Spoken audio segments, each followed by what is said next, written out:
de faire une auto-délivrance chez vous, par vous-même. Le pasteur ne viendra pas dormir dans votre lit pour que vous vous réveilliez en disant « Je crois que j'ai fait un mauvais rêve ». Non, non. Vous devez le faire vous-même.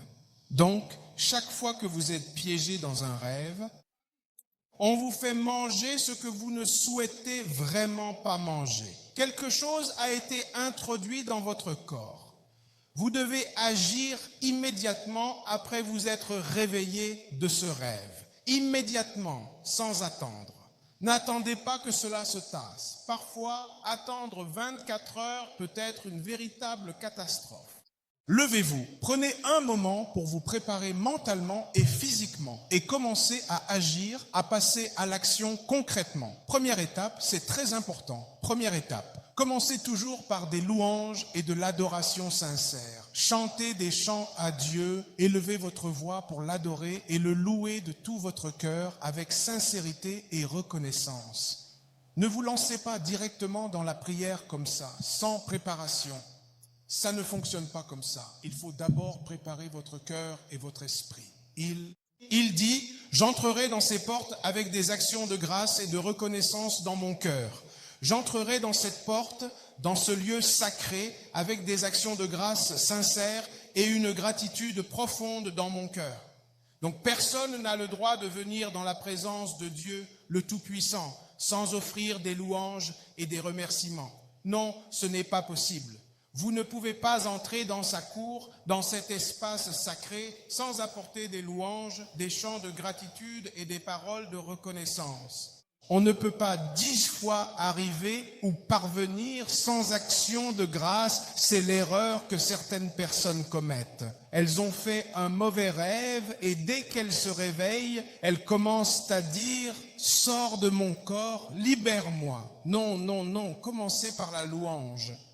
La Bible dit que Dieu est redoutable dans la sainteté et fidèle dans les louanges, glorieux dans la sainteté et fidèle dans les louanges. Il est fidèle dans les louanges et Dieu habite au milieu des louanges de son peuple. Donc, ceux qui arrivent au culte après la fin de la louange et de l'adoration, c'est une tragédie parce qu'en fait, c'est la seule chose que Dieu reçoit de notre rassemblement. Si tu fais partie de ceux qui disent que le culte n'a pas encore commencé, qu'ils sont encore en train de faire la louange, tu es une personne insensée.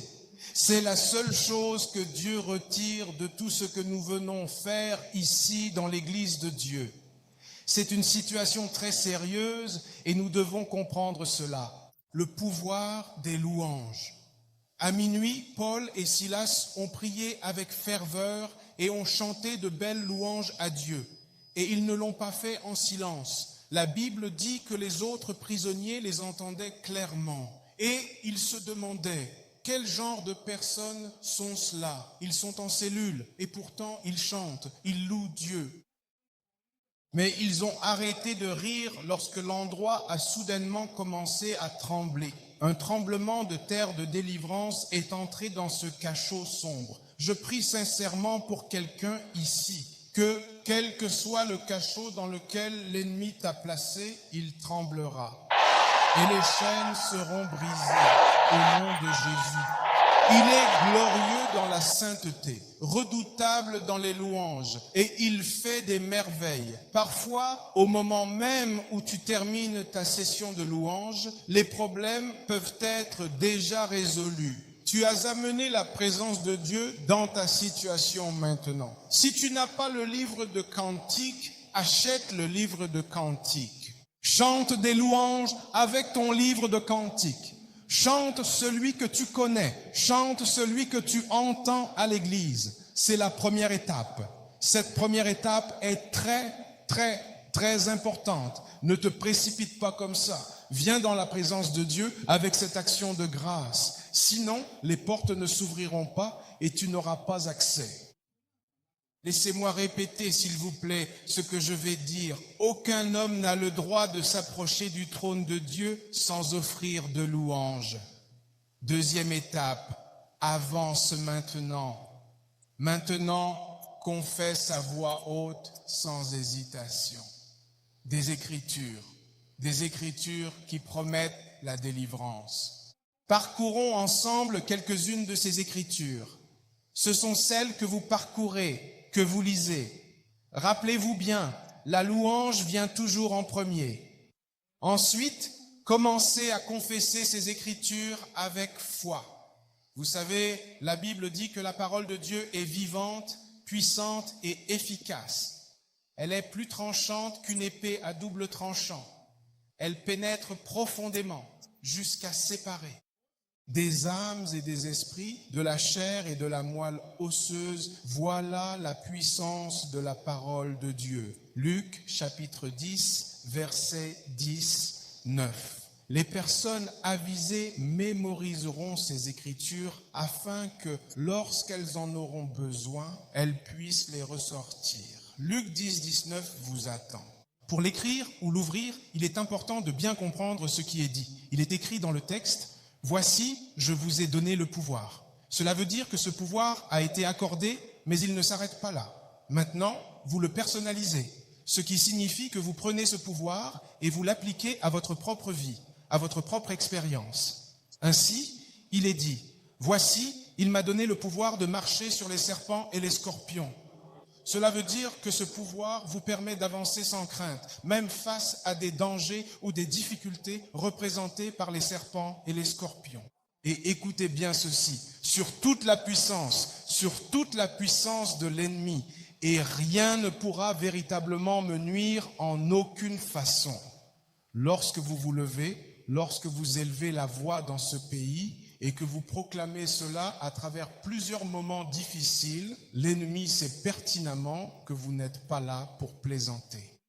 Vous êtes là pour des affaires sérieuses, pour des sujets qui ont une grande importance dans votre vie et votre foi. Nous allons nous intéresser à la lettre de Paul aux Éphésiens et plus précisément à Éphésiens chapitre 1. Éphésiens chapitre 1, c'est un passage essentiel qui revient souvent dans les discussions sur la foi chrétienne. Nous allons porter notre attention sur Éphésiens chapitre 1 et en particulier sur le verset 7. Éphésiens chapitre 1, verset 7 est un verset clé qui parle de la rédemption et du pardon. Prenons donc un moment pour réfléchir à la signification de ce passage en nous concentrant sur Éphésiens chapitre 1, verset 7. Éphésiens 1, verset 7. Il y a ce passage puissant en qui nous avons la rédemption par son sang, le pardon des péchés selon la richesse de sa grâce. Encore une fois, vous le personnalisez, en qui j'ai la rédemption par son sang. Dans Romains chapitre 16, verset 20, Romains 16, 20, Romains 16, 20.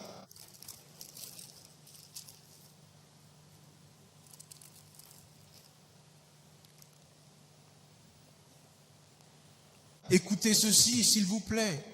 Et le Dieu de paix, le Dieu de la paix véritable, écrasera bientôt Satan, l'adversaire, sous vos pieds. Que la grâce de notre Seigneur Jésus-Christ soit toujours avec vous. Amen.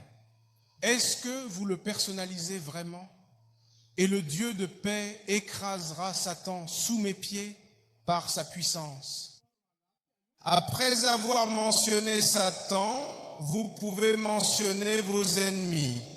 Vous pouvez mentionner ce que vous voulez que vos pieds écrasent.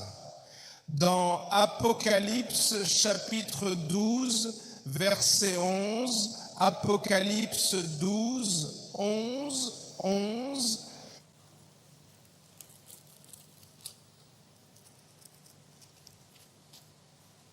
La Bible dit « Et ils l'ont vaincu à cause du sang précieux de l'agneau et aussi à cause de la parole de leur témoignage. Et ils n'ont pas aimé leur propre vie jusqu'à craindre la mort. » Vous pouvez le personnaliser. Et moi, je le vains par le sang précieux de l'agneau. Ce sont des écritures très importantes qui promettent la délivrance, la libération et la rédemption. Si vous allez dans le livre des Colossiens, dans le Nouveau Testament de la Bible, vous trouverez des passages puissants. Colossiens, chapitre 2, versets 14 et 15. Colossiens, chapitre 2, versets 14 et 15. En voici une qui est particulièrement significative et qui mérite d'être méditée. C'est un verset important que je veux vraiment vous encourager à mémoriser. Galates, chapitre 2, versets 14 à 15. Il a effacé l'acte rédigé contre nous, cet acte qui nous condamnait par ses prescriptions, et il l'a supprimé en le clouant à la croix. Il a aussi dépouillé les principautés et les pouvoirs. Il les a donnés en spectacle publiquement, triomphant d'eux par la croix. Gardez précieusement aussi ce verset.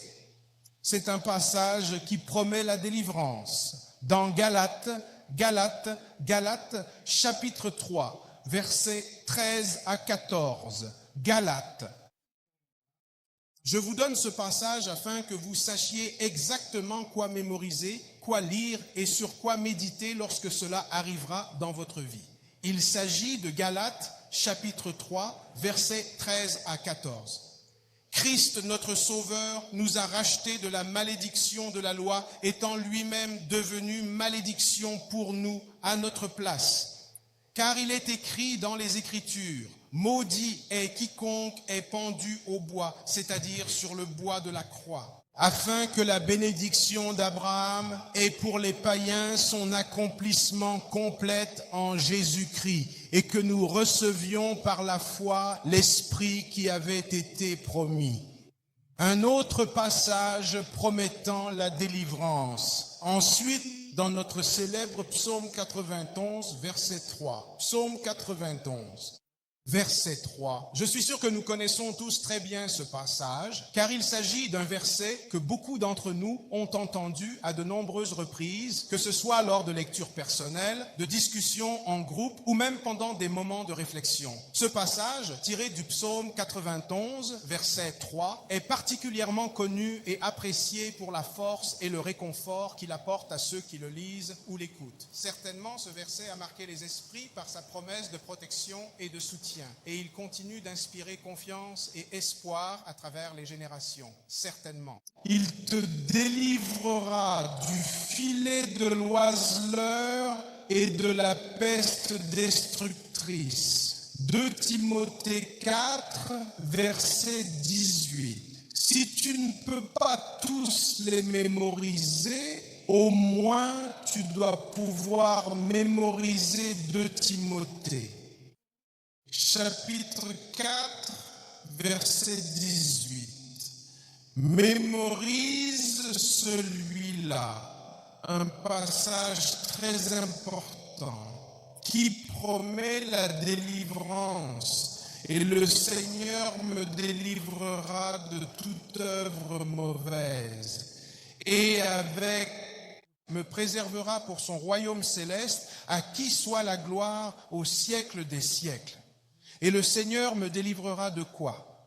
De toute œuvre mauvaise, de toute action mauvaise. Toutes ces attaques, ce sont des œuvres mauvaises. Tout ce qui vient de l'ennemi, ce sont des œuvres mauvaises. Maudire quelqu'un dans le rêve, c'est traîner quelqu'un dans la sorcellerie pour punir les gens est une œuvre mauvaise. Attacher des gens dans la sorcellerie est une œuvre mauvaise. Le Seigneur me délivrera de toute œuvre mauvaise. Toute œuvre mauvaise. Il y a des années, ils ont amené une femme ici. Nous avons amené la femme ici parce qu'elle était très malade. Et sa fille faisait une confession vraiment terrible. La fille a dit qu'elle s'était mal comportée, qu'elle n'avait pas agi correctement et qu'il l'avait donc punie. J'ai alors demandé, qu'a-t-elle fait exactement? Elle a répondu, après un court silence, quand elle nous servait de la viande, tu as donné à mon frère un morceau plus gros, un morceau plus important. Elle a dit cela. Mon petit frère, un morceau bien plus gros. Alors nous l'avons puni. Alors, que faisons-nous maintenant? Elle a inscrit son nom dans 14 groupes différents. 14 cadenas solides l'ont enchaîné. Tu sais pourquoi la femme est à l'hôpital depuis déjà 1 an? C'est une œuvre véritablement maléfique. C'est « Peux-tu lever à nouveau ta main droite ?» Cette prière doit être faite avec la colère du Saint-Esprit. Si tu ne la comprends pas, je te recommande de la prier. Cadenas de rêve, assigné contre moi, prenez feu.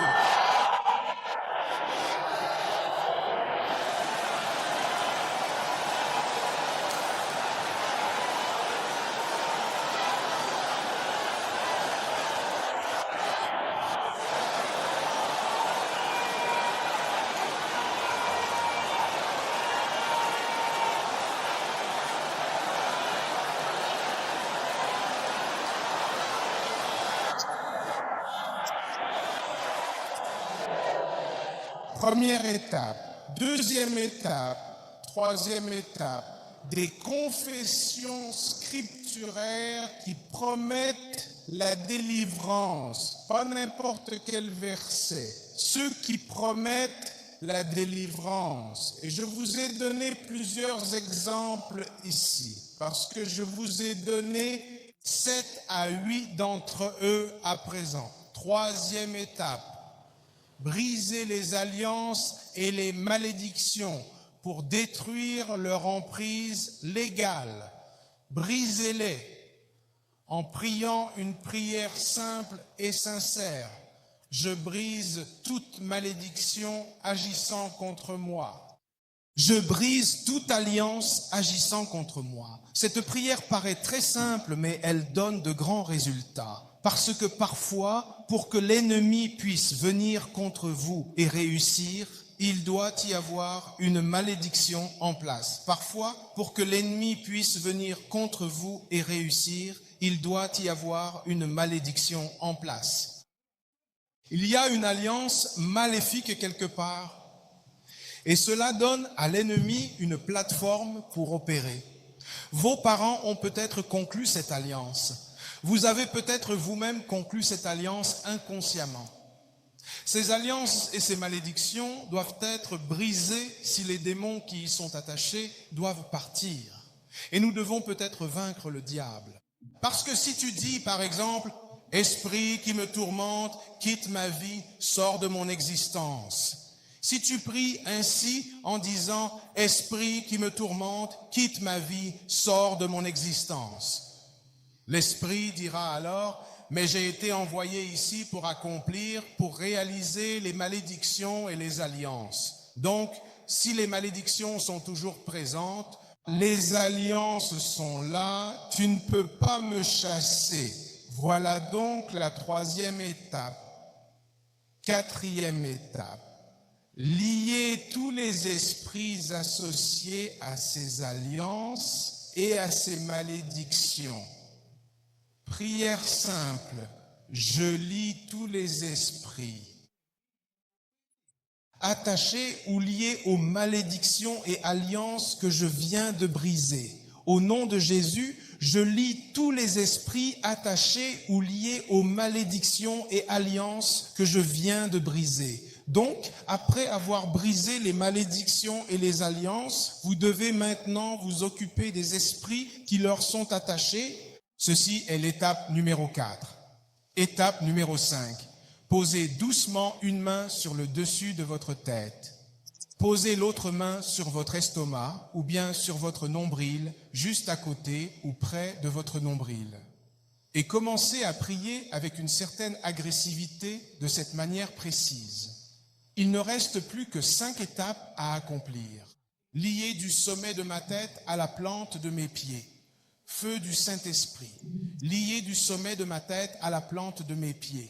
Feu du Saint-Esprit, lié du sommet de ma tête à la plante de mes pieds.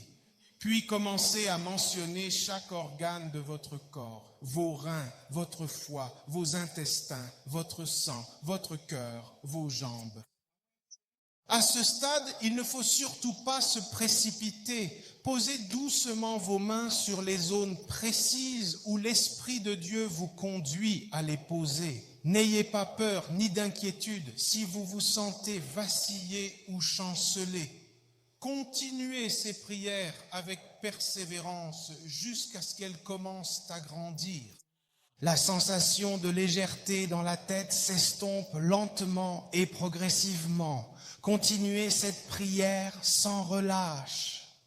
Lorsque vous invoquez le feu du Saint-Esprit, il vient, et il commence à traquer ce qui est contre votre destinée dans votre corps. Et il commence à s'en occuper. Ce n'est pas une prière que l'on fait une seule fois, puis on se tait. Non. C'est une prière à faire jusqu'à ce que quelque chose se produise. Le feu du Saint-Esprit descend de la tête jusqu'à la plante de mes pieds. Le feu du Saint-Esprit descend de la tête jusqu'à la plante de mes pieds. Le feu du Saint-Esprit descend de la tête jusqu'à la plante de mes pieds. C'est ce que nous faisons parfois lors de la délivrance. Et nous disons, commencez à prier. Saint-Esprit et feu, remplis mon corps, remplis mon âme, remplis ma vie. C'est ça. Techniquement, c'est ce que fait le ministre de délivrance. Ce chant, Saint-Esprit et feu, remplis mon corps. Quels sont ces chants? Transforme-moi en feu, transforme-moi en feu, transforme-moi en feu. Ô Seigneur, au nom de Jésus, ces chants sont pour la délivrance, c'est pour faire descendre le feu. Viens à l'intérieur et brûle absolument tout ce qui est contre Dieu. Étape 6.